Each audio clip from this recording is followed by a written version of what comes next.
ऐसा क्या है जिसका बदला उतारना कठिन हो। किम दुष्परिहारम किम दुष्प्रतिकारम, जिसका बदला न दिया जा सके न उतारा जा सके। तब भगवान ने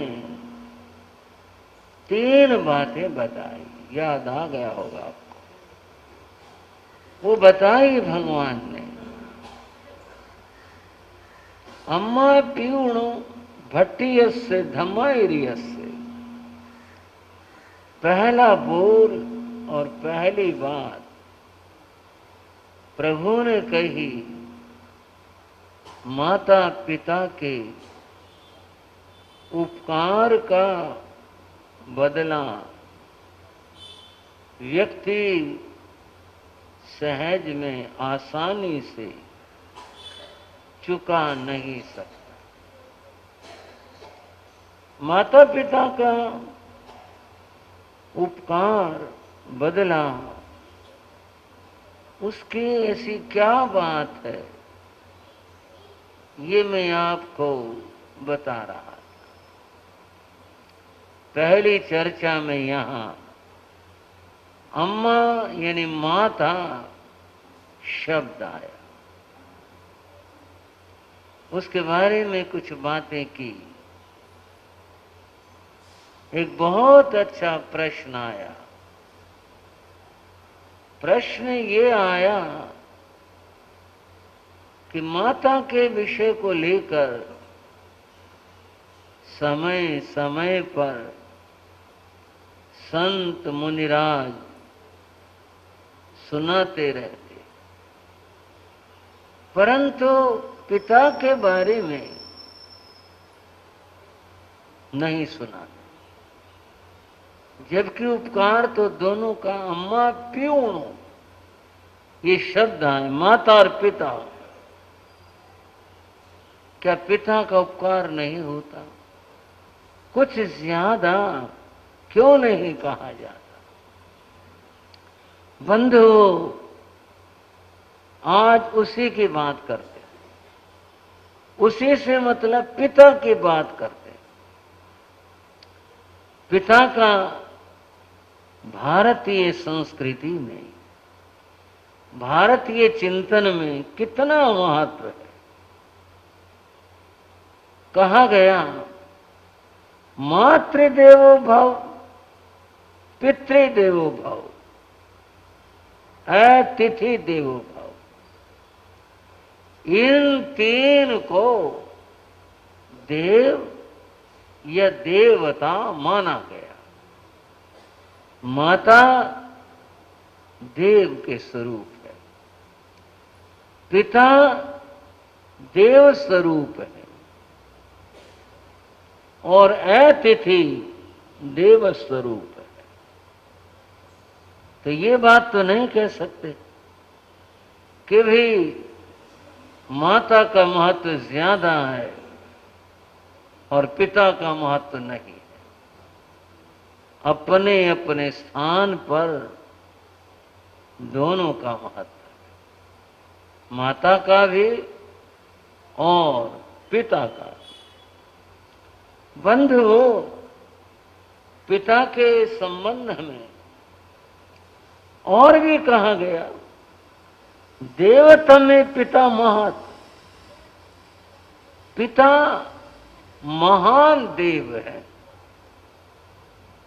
एक देव है और एक महान देव है। संतति को, पुत्रों को, पिता को महान देव मानकर उसकी उपासना करनी चाहिए। उपासना से यहां मतलब सेवा है। उपासना से मतलब कोई फल फूल चढ़ाने से नहीं है, सेवा से। संतति को अपने माता पिता की सेवा करनी चाहिए। माता की है तो पिता के भी है, अपने पिता की सेवा करनी चाहिए। यह है पुत्रों का कर्तव्य। पुत्रों के कर्तव्य की बात तो हम करेंगे, क्योंकि पिता और पुत्र इन दोनों की बात है। पहली बात पिता के करते। हाँ भाइयों, किसकी कर रही है? पिता की।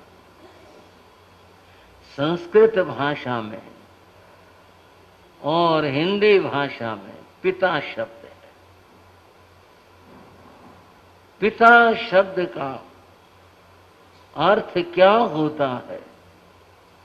अगर इस बात पर विचार करें तो कहेंगे पिता पिता होता, पिता है और क्या होगा, पिता है। बंधुओं, इन शब्दों का महत्व है और उनका महत्व उनके अर्थ पर है। शब्दों का महत्व है और महत्व जो है शब्द के अर्थ पर निर्भर करता है। पिता शब्द की व्याख्या की गई, पाति रक्षति, जो अपने संतान की रक्षा करता है, उनको सुरक्षा देता है। और समझ लो, जो संतान की रक्षा करता है उन्हें सुरक्षा देता है। और सुनो, उनका पालन और पोषण करता है। अब ये बात होगी, पाति रक्षति इति पिता, वह पिता है जो अपने इन कर्तव्यों की पूर्ति करता है, रक्षा करे, सुरक्षा दे और उनका पालन और पोषण करे, वह पिता है। अन्यथा तो कह ही नहीं सकते। कर्तव्यों का पालन करने वाला, वो भी ये कर्तव्य, वह पिता। बंधुओं, एक बार एक व्यक्ति अपने बच्चों को घुमाने के लिए ले गया, बाजार ले गया। चलो बच्चों, बाजार घुमा कर लाते हैं। आप भी ले जाते हो। अब आप तो जो बैठे हैं बड़ी उम्रों में हैं, लेकिन जो और हैं अपने बच्चों को घुमाने ले जाते हैं। आपको आपके पिता भी कभी लेके गए होंगे घुमाने के लिए। चलो बाजार घुमाओ, कुछ खा लेना, कुछ ले लेना, चलो। इस तरह है पिता बच्चों को ले जाते। वो व्यक्ति भी अपने बच्चों को लेकर गया। अब बाजार गए, बहुत सारी चीजें बाजार में होती हैं, खाने पीने की भी होती हैं, खिलौने भी होते हैं, कपड़े भी होते हैं, बहुत सारी चीजें बच्चों की पसंद की होती हैं। एक जगह है, केले बिक रहे थे, केलों के फल। बच्चों ने देखा उन केले के फलों को तो मन ललचाया और बच्चे बोले, आज की भाषा में, हमारे वाली में नहीं, आज की भाषा में, पापा केले दिलवा दो। व्यक्ति कंजूस था, उसने कहा अब घुमाने तो लाया हो और बच्चों की तो मांग शुरू हो गई। वो बोला ये कुछ अच्छे नहीं है। बोले क्यों? ये केले नहीं है, ये केली है, कुछ नहीं है, खराब है, बेकार है। अच्छे मिलेंगे वो आगे दिलवा दूंगा, ये कुछ नहीं, केली है। अब बच्चों को क्या पता ये भी दो तरह के केले और केली ऐसे होते हैं। वो चुप हो गए। पिता बच्चों को लेके आगे बढ़ गया। आगे संतरे बिक रहे थे, वो भी सुंदर थे। बच्चों का मन ललचाया और बच्चे बोले, पापा संतरे दिलवा दो। ये संतरे नहीं है। बोले और? बोले ये तो संतरी है, कुछ नहीं, खट्टे बेकार नहीं है।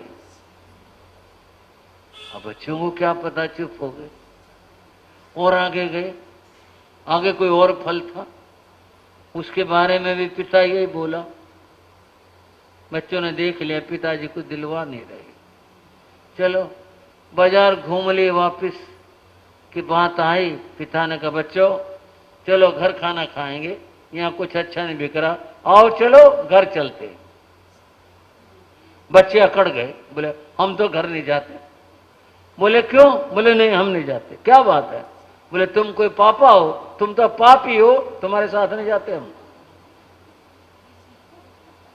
हाँ जी भाइयों, हंसी इसलिए नहीं आई कि भी कई उंगली कुछ वैसे ना हो जाए। बोले आप कोई पापा हो? क्या हो?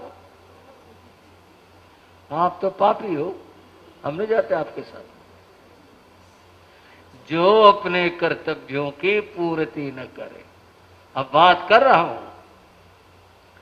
जो अपने कर्तव्यों की पूर्ति न करे। अब बताओ कई बार कहते मुश्किल सी हो जाती है, वो बस वही दूसरे वाले समझ लो जो बच्चों को न पढ़ाए। आज इस बारे में थोड़े पिता जितने भी हैं बहुत सजग हैं, अपने बच्चों को पढ़ाते हैं सब। लेकिन बात तो है कहने का, कोई ना पढ़ाए तो। आप राजधानी में रहते हैं, यहां तो सारे साधन है। अभी भी बंधुओं भारतवर्ष में और दुनिया में ऐसे बहुत इलाके हैं, बहुत ऐसे क्षेत्र हैं जहां पिता अपने बच्चों से काम पर लगा देते हैं, पढ़ाते नहीं, कर्तव्य पूरे नहीं कर पाते। अभी उनकी मजबूरी है या क्या कहें, परिस्थितियां हैं, या भाई दो पैसे कमाएंगे तो घर में दो पैसे आएंगे, बच्चों को छोटेपन में ही काम पर लगा देते हैं।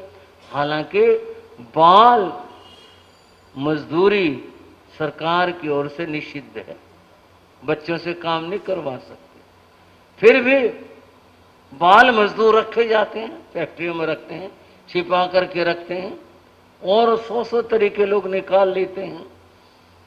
बात जो मेरे कहने की वो ये है, जो पिता अपने कर्तव्यों की पूर्ति न कर पाए वह पिता नहीं होता, वो बस दूसरे वाला होता है।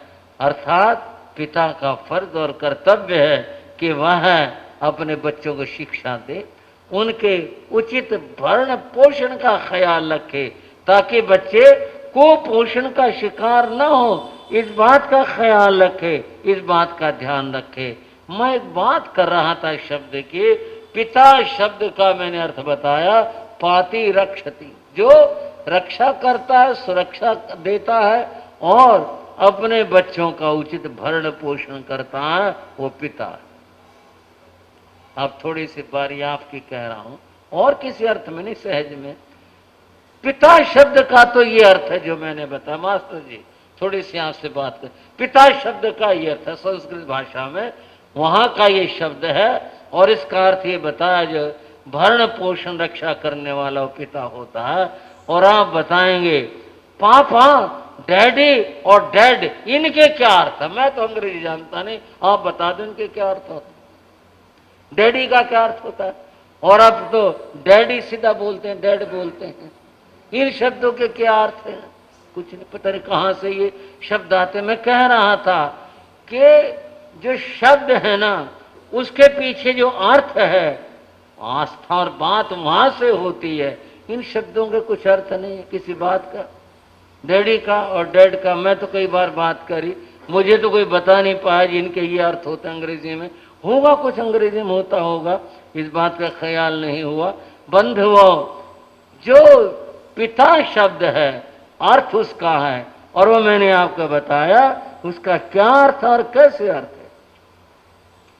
पिता वह है जो अपने संतति का पालन और पोषण करता है, वह पिता होता है। और जो इसका पालन पोषण नहीं करता है वह पिता नहीं होता। अर्थात वो केवल एक प्रकृति की घटना है। जो कर्तव्य पूर्ति की बात है वह गुण उनमें नहीं होता। अब मैं दूसरे पक्ष की बात करूंगा, ये तो पिता के कर्तव्यों की बात होगी। संतति पुत्रों का भी कर्तव्य होता है पिता के प्रति। अभी मैंने कहा था आपको, पितृदेवो भव, पिता को देव मानकर चलो, देव मानकर पूजो, पूजने का अर्थ फिर दोहरा रहा हूं, कोई पत्ते पुष्प चढ़ाने से अर्थ नहीं है, वहां उनका सम्मान और आदर करने से अर्थ है। रामायण के अंदर भक्त प्रवर महान कवि तुलसीदास ने कहा, सुनो सुनो सुनो जननी सोई सुत बड़ भागी। वह जो पुत्र है वो महान भाग्यवान है, बड़ भागी। जो पितु मातु वचन अनुरागी, जो पुत्र अपने माता और पिता के वचनों का अनुरागी होता है, उनकी बात को सुनता है और उनकी बात को मानता है। अनुरागी से ही अर्थ है जो उनका अनुरागी है वो पुत्र महान होता है, वो बड़ भागी महान भाग्य वाला होता है। और बंधुओं, आज की थोड़ी सी, आज से मतलब आज के दिन और क्षेत्र की बात नहीं, मतलब आज के युग की बात है।